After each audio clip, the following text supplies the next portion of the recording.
And welcome back to the channel. Welcome back to an update video from yesterday's video where I shared the story about the gentleman who ordered his beautiful Smoke Show Hellcat Charger, and 8 months later when the thing showed up, they told him that they couldn't sell it to him anymore because he had it in MSRP because he didn't get qualified or approved for the loan.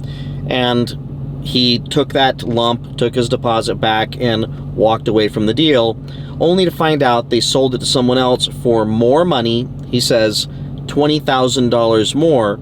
And then he gets in the mail an approval from the bank they said did not approve him, giving him a conditional approval with a different amount, but an amount he was happily willing to do. And I'll read that text to you in a minute.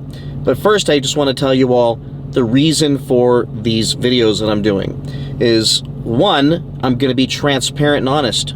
You all love these videos. You want to hear these stories. Two, these stories help you avoid falling victim to the same kind of behavior from some of these unscrupulous dealerships and salespeople and managers at these dealerships.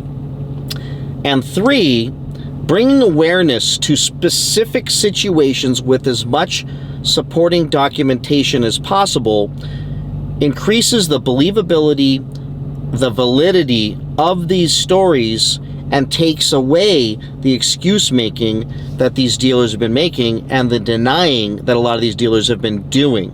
When they say, well, we didn't do that, that plausible deniability, people go, well, that's plausible.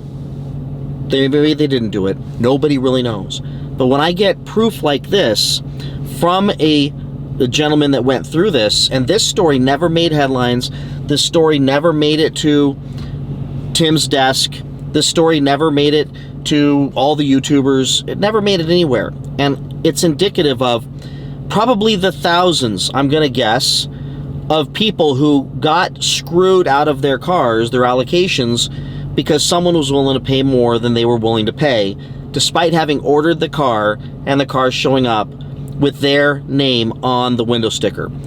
And so many of you commented on my last few videos about the US soldier getting screwed out of his car, feeling that while that was a win, and we're all grateful for the win and massively appreciative for Tim stepping up and Jay Leno willing to have the guy's car delivered to his shop and give him that tour and everything else, we can't ignore the fact that while one starfish was saved, thousands of others are sitting on the sidelines going, nobody cared when it happened to me. No one cared when I got burned. And I'm speaking for you. I'm speaking for those of you that got burned and no one listened. No one cared. You were alone in, as this gentleman was, in Sterling Heights, Michigan, when this Dodge dealer allegedly, and it looks pretty much true, did it to him. And I have the proof here. Now, as long as he's being honest, which I have no reason to think he wouldn't be honest, and based on all the stuff he shared with me, I'm going to put on the screen, it looks like this is exactly what happened, and it's very unfortunate. Now, I don't know the other side of the story, and if somebody at that dealership wants to call me or reach out to me on Instagram messaging and have a conversation about what happened and tell me their side, I'm more than happy to hear it. Absent that, I'm just going to go with this man's story and share it with you all in hopes that you avoid having this situation happen to you, bring awareness that so many other people got burned, and make sure that Stellantis, Dodge, that they see these videos and start to realize that while the dealers will tell them, no, we didn't do that, it wasn't us, it was someone else. We would never do that to anybody. That these are popping up more and more. And I'm going to encourage all the other YouTubers to share more of these stories. TK already said that he would. Share more of these stories as they come up, and make sure that everyone in the world knows that when people get burned, that there will be a story made on that burnage, on the person that got burned, and that people will be able to make a decision whether to patron those businesses based on how they treated other customers, rather than it get swept under the rug where no one would ever find out, which I believe the people in Flowood, Mississippi, Mac Haik, believed that this would go away, that it would go away and it would blow over. Well, it didn't, and we all know what happened in that situation. If not, go watch the older videos. So he sent me today, and I'll put pictures of the car, the actual car, which was a Smoke Show Dodge Charger Hellcat. Beautiful car. You can see on the screen.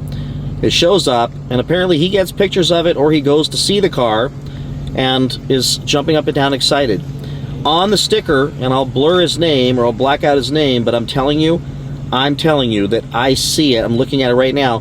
His name, it says this vehicle was built especially for, and it has his name right there. So I'm not trying to put him on blast, cause him any grief, but bottom line is his name's right there. I'm looking at it, and you can see that there is a name there.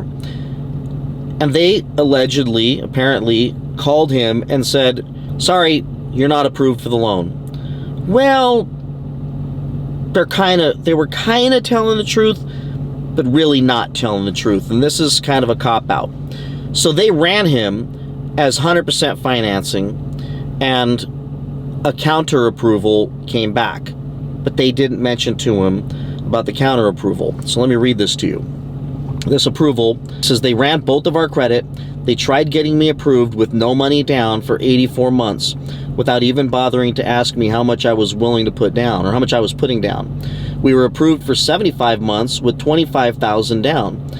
But the dealership didn't tell me that. They just said that they couldn't get me approved and blamed it on the fact that I just financed a new TRX through Ally a month prior. I had the $25,000 to put down. I anticipated having to put money down. I put $20,000 down on my TRX.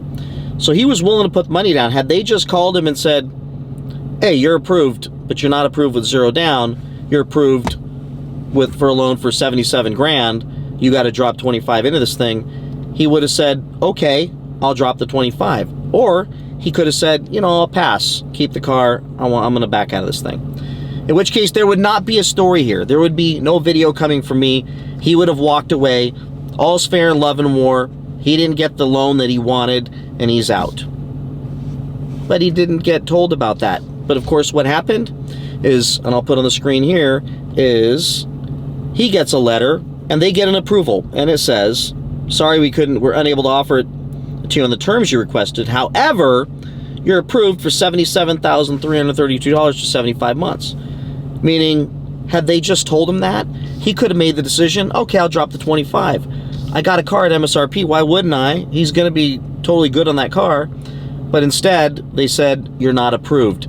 Now, I would say technically, yeah, not approved on the 100%, but it sounds like they conveniently left that out, which is very believable based on how he feels about this whole situation. So, based on this information, it looks like this dealership really did him dirty and did not tell him about the approval.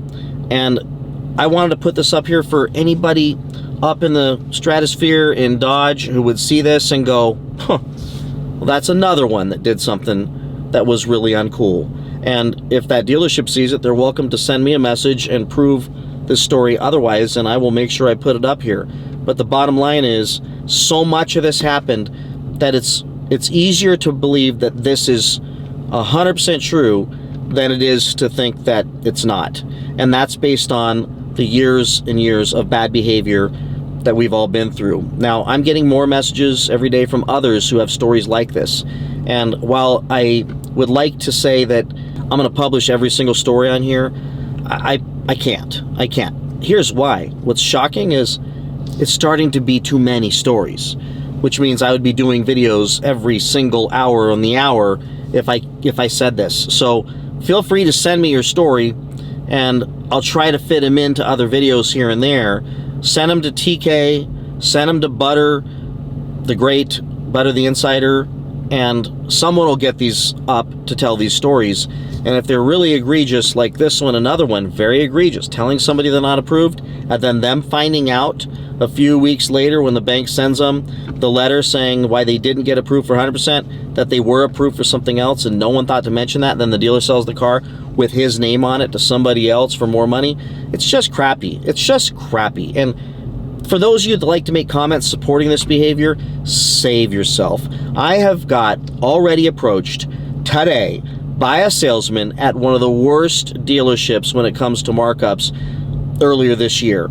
And on a couple of my videos, I did put them on blast for massive $50,000 markups. A salesman, I mean cocky, wanting to debate me on this subject. And I will tell you, it's hard to have conversations with these folks because they believe their stuff, their crap so much. And I'll do another video about this whole conversation probably tomorrow or the next day, because it's so wild to hear how they actually defend what they were doing, defend the markups, defend the market manipulation. It's unconscionable how smug they are, and this guy is smug. And when I went and looked at his Instagram, of course, flexing all his money, talking about how money this, money that, it's just like, I think at this point, I'll give you another heads up. The salesman you're working with and the GM, go look at their Instagram. If they're flexing all their money, if they're flexing that their entire motivation in the world is money, if their hashtags are all about gotta get more money in, no money out, all that kind of stuff, then probably you're just a dollar sign to them. You're not repeat business. So maybe we'll throw that out there as a little tip. Go ahead and search the salesman you're working with and check him out. See what kind of integrity he's got. See what kind of personality he's flexing once you leave the dealership. Same with the sales manager and the GM. Just look them up. Do a little research. Heck, Google them. So with that, everybody, hopefully you enjoyed today's video. Please share this with anybody you think it could help, and please like and subscribe, and feel free to comment. Just be respectful in the comments. Share your feelings, share your emotions. The more comments, the further this video goes, the more impact we make on the entire market when it comes to these cars and all cars in general that are getting overly marked up. And I'll see you in the next one. Take care. Bye-bye.